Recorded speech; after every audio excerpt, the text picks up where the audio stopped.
India और Nepal border पर नई सख्ती का जो सीधा असर है वो बिहार के बॉर्डर डिस्ट्रिक्ट जैसे सीतामढ़ी, मधुबनी, अररिया में दिखने लगा है। नेपाल ने 100 रुपए से ऊपर के सामान पर भंसार यानी कस्टम ड्यूटी लगा दिया है, जिससे डेली शॉपिंग महंगी हो सकती है। वहीं इंडिया की तरफ से नेपाली व्हीकल को पेट्रोल डीजल देने पर रोक लगा दी गई है, क्योंकि प्राइस डिफरेंस की वजह से स्मगलिंग बढ़ रही थी। इसका सबसे ज्यादा जो इम्पैक्ट है वो बॉर्डर पर रहने वाले कॉमन लोग और छोटे दुकानदारों पर पड़ रहा है, जिनकी डेली लाइफ इससे क्रॉस बॉर्डर ट्रेड पर डिपेंड करती थी। ये कदम जो है वो स्मगलिंग रोकने के लिए है, पर बिहार के बॉर्डर पर रहने वाले लोगों के लिए कैसे ये प्रॉब्लमेटिक साबित हो सकता है?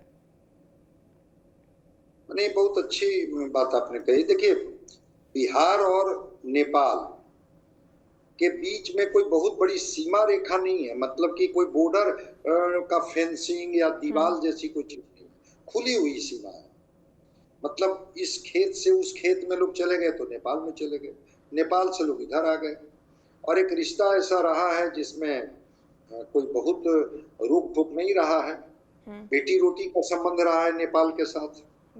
तराई में तो काफी लोग आपको मिल जाएंगे, वो जिस सीतामढ़ी, सीवान, मधुबनी की बात आप कर रही हैं, तो मिथिला और सीमांचल इसकी सीमाएं मिलती हैं। वो किशनगंज, अररिया की भी सीमा मिलती है, इधर जो आप मधुबनी, सीतामढ़ी, सुपौल की बात आप कर रही हैं, इसकी सीमा भी मिलती है। तो ये सवाल तो है, तो सुरक्षा के कई कारण है। वो बड़े पैमाने पर इन्फिल्ट्रेशन भी होते हैं, वो नेपाल का लोग इस्तेमाल करके और उस रास्ते से घुसपैठी आते हैं। तो उसको लेकर के किशनगंज में भी सुने हैं कि चौकियां बढ़ाई गई हैं, बीओपी जो बॉर्डर आउटपोस्ट है, जो एसएसबी के जिम्मे होता है, उसको बढ़ाया गया है। फिर बड़े पैमाने पर तस्करी होती है, तस्करों को रोकने के लिए ऐसी कोशिश की गई है। और इसके साथ साथ नकली नोटों का व्यापार होता है, इसको लेकर के भी होता है। लेकिन उसके साथ साथ जो सीमावर्ती गांव हैं, जो सवाल आपके थे, वो सीमावर्ती गांव के लोगों का आना जाना नेपाल के साथ होता था फ्रिक्वेंटली। हर व्यक्ति को अगर आप शक की नजर से देखेंगे, अगर एक एक व्यक्ति को चेक करना शुरू करेंगे, तो बिल्कुल नेपाल के साथ जो संबंध रहा है उसमें थोड़ा उन लोगों को तो कठिनाई होगी। अब वो इतना दूर इधर के मार्केट में आने से अच्छा कि वो बगल में नेपाल के मार्केट में चले जाते हैं, वहां से सामान खरीद के ले आते हैं। तो नेपाल की सरकार, जो भी नई नई सरकार बनी है, उन्होंने तो थोड़ा प्रतिबंधित किया है, और इधर भी सिक्योरिटी को लेकर के थोड़ा अलर्टनेस बढ़ा दिया गया है कि एक मैसेज भी देना होता है कभी कभी कि नहीं, हम सिक्योरिटी के प्रति ये हैं।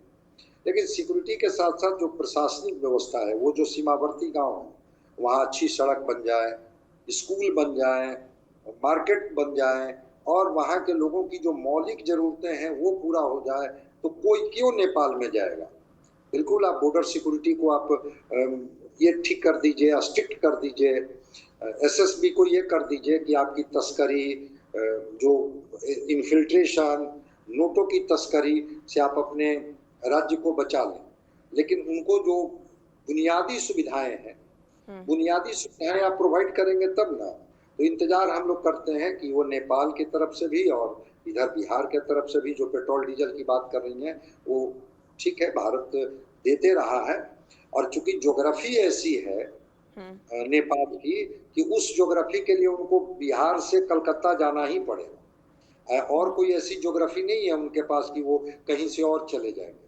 उनको आना ही होगा इस रास्ते से, और तभी वो जाके उनको पोर्ट मिलेगा तो वो कलकत्ता में मिलेगा, और कलकत्ता में जो सामान आता है उसको जाने का रास्ता यही से होकर के जाता है।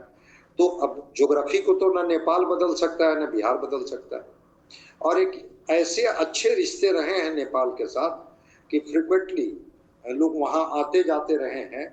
कोई ऐसी फेंसिंग या ये कुछ नहीं है, बस मान लेते हैं कि ये सीमा नेपाल की है, ये सीमा बिहार की है। हम लोग मानते हैं, कई जिलों में लोग आते जाते रहते हैं। लेकिन अगर लगता है कि उसका इस्तेमाल लोग करते हैं गलत लाभ लेने के लिए, तस्करी के लिए, तो फिर तो वहां सुरक्षा कड़ी करनी होगी। प्रबंधन में ये करना होगा, न केवल अर्थव्यवस्था को लेकर के बल्कि सुरक्षा को लेकर के भी। कि वो कहा जाता है ना कि वो जो स्लीपर सेल वाले लोग हैं वो नेपाल के रास्ते का ही इस्तेमाल करते हैं, और नेपाल के रास्ते से ही बिहार में प्रवेश करते हैं, और वो जो आप बता रही हैं सीतामढ़ी, मधुबनी, सुपौल से होते हुए दरभंगा तक वो आते हैं, तो वहाँ पर सिक्योरिटी बढ़ाई गई है। और नेपाल को भी लगता है कि हमारे मार्केट का इस्तेमाल बिहार के लोग करते हैं, उन्होंने भी थोड़ा ये किया है। देखते हैं कुछ दिन इसके क्या असर होते हैं और फिर बातचीत से कैसे लोग दोनों बिहार की जो सीमावर्ती गांव है वो और नेपाल के सीमावर्ती गांव है वो दोनों को कैसे ये लोग संतुलित कर पाते हैं, थोड़ा हम लोगों को इंतजार करना होगा। बिल्कुल, जिस स्मगलिंग की बात हो रही है अभी, धुरंधर 2 भी जिस तरह से आया है उसमें भी नेपाल से फिर यूपी में कैसे स्मगलिंग होती है उसको लेकर भी उसमें चर्चा की गई है।